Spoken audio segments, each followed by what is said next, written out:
네, 뉴스의 이면 들춰보고 한수앞을 내다보는 순서입니다. 20년 정치 내공의 정치 빅데이터 보유자 최재성 전 청와대 정무수석 나오셨습니다. 안녕하세요. 안녕하세요. 네. 오늘도 여쭤볼 게 참 많습니다. 특히 청와대에서 하는 게 잘 모르니까 국민들은 청와대에서 도대체 무슨 일, 지금은 대통령실이죠. 대통령실에서 도대체 무슨 일이 벌어지는 건가. 그리고 또 저 여당은 선거에서 이기고도 왜 저렇게 싸우나. 그다음에 야당 이제 당권 선거는 어떻게 되나 이런 등등등 궁금한 게 있는데 먼저 간단하게 이준석 대표에 대한 윤리위 징계 심의가 시작이 됐습니다. 잠시 전에 보니까 윤리위원장님이 빨간색 옷을 입고 들어가는데 레드카드를 단단히 준비하셨나 싶은 생각이 들더라고요. 이거 예상 또는 파장 이후에 이거 징계로 일단락될 일이 아니지 않나요? 그렇습니다. 네.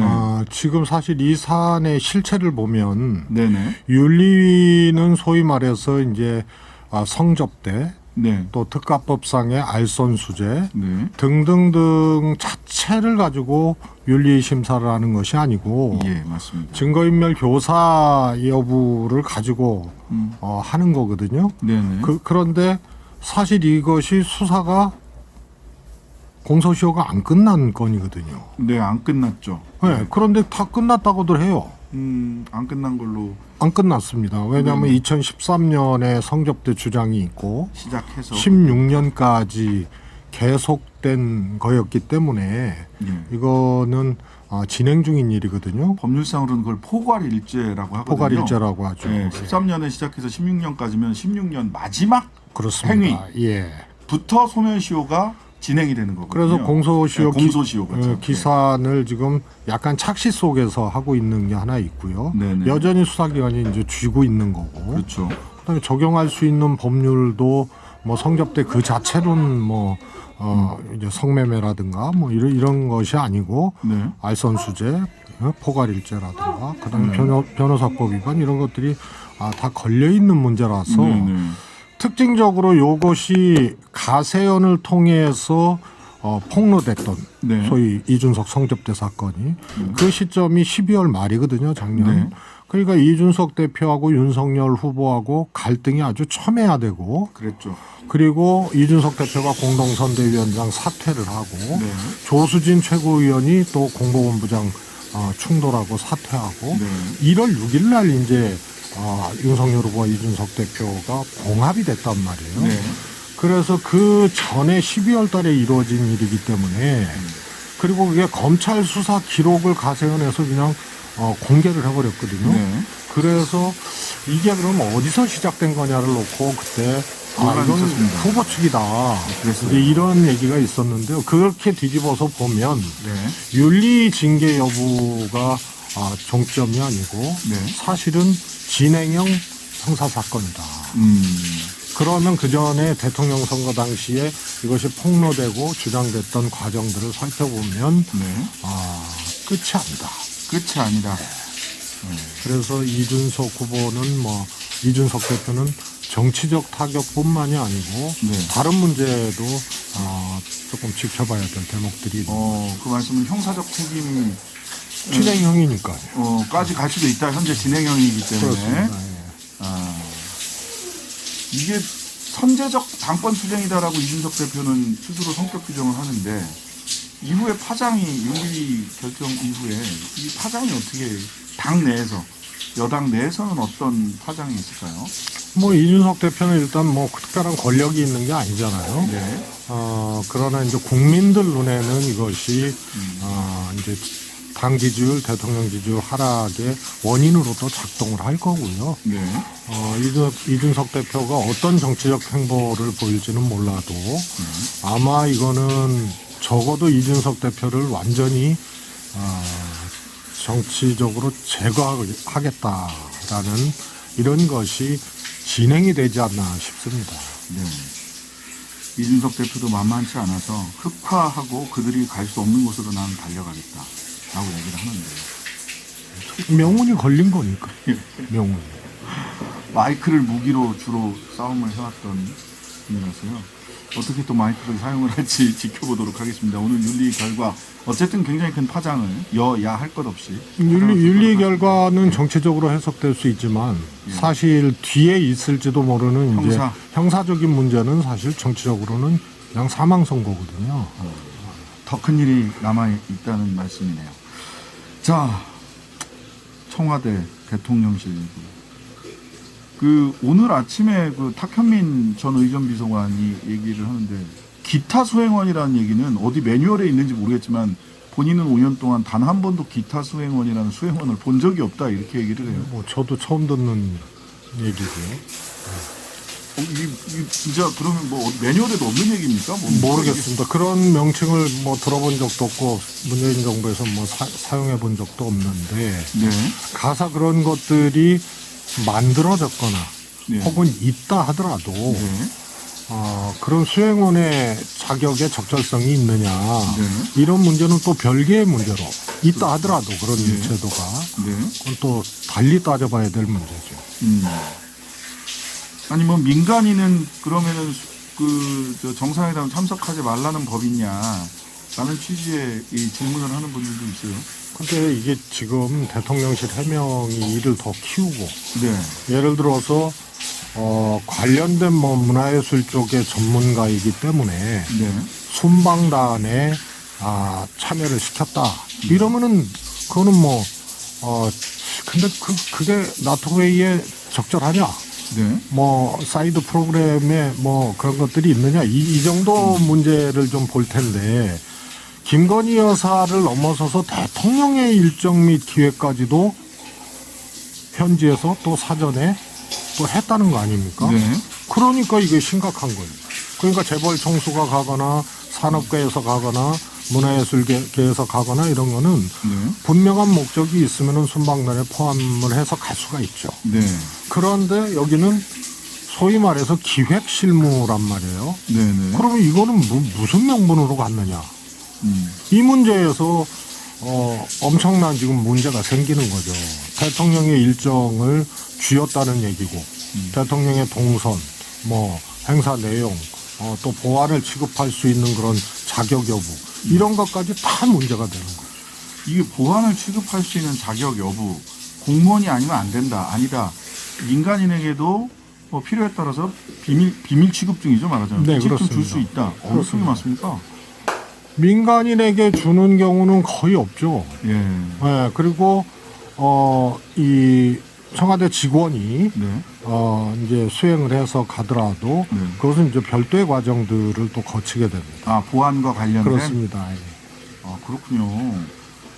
청와대 직원도 별도의 과정. 그렇습니다. 뭐 이거는 다 받았다라고 하는 취지로 비밀 취급과 관련돼서 보안. 그러면은 더 문제가 될 수도. 더 문제가 됩니까? 그렇습니다. 공적인 지위가 없고 네네.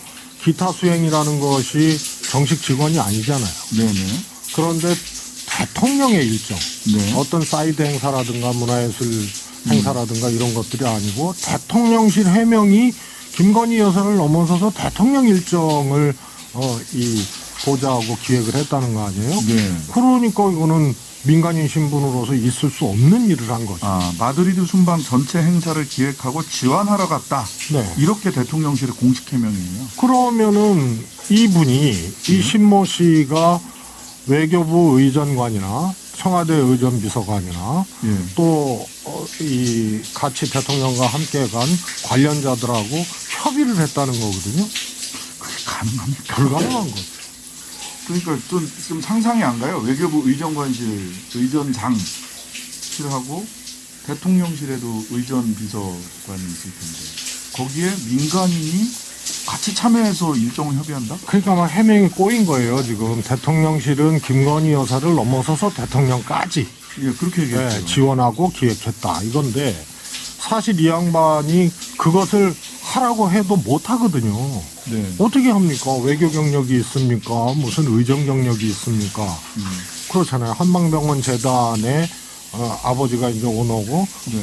거기 이제 관련자란 말이에요. 예. 그러기 때문에 뭐 영어 잘한다고 외교 의전을 할 수 있고 이런 게 아니거든요. 네. 그래서 이거는 하라고 시켜줘도 못하는 일이에요. 근데 그걸 했다고 하니까 대통령실 해명이 더 기도 안 막힌 거고.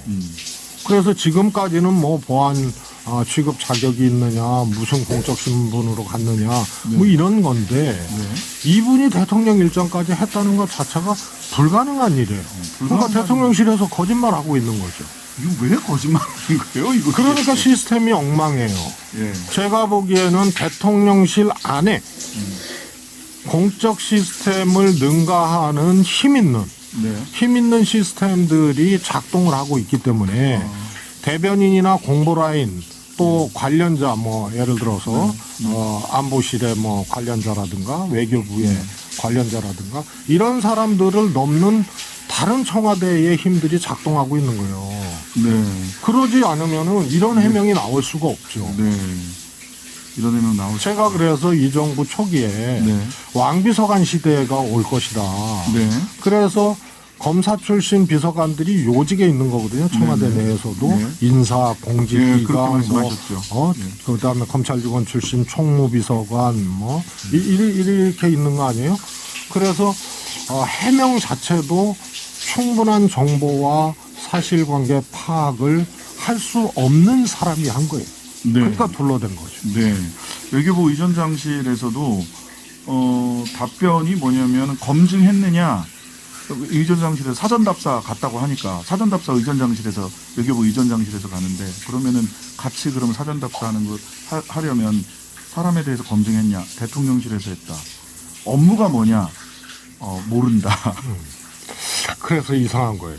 예. 그래서 제가 보기에는 그냥 간 것 같아요. 그냥 간 것 같다. 예, 롤이 없어요. 롤이 없다. 뭐를 할 수 있죠, 그분이?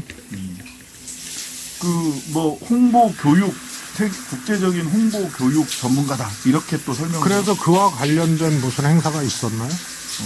그런데 홍보교육 국제적 전문가가 대통령의 나토 참석하는 이 중대한 외교적 업무의 일정과 기획 이런 것을 지원할 수 있나요?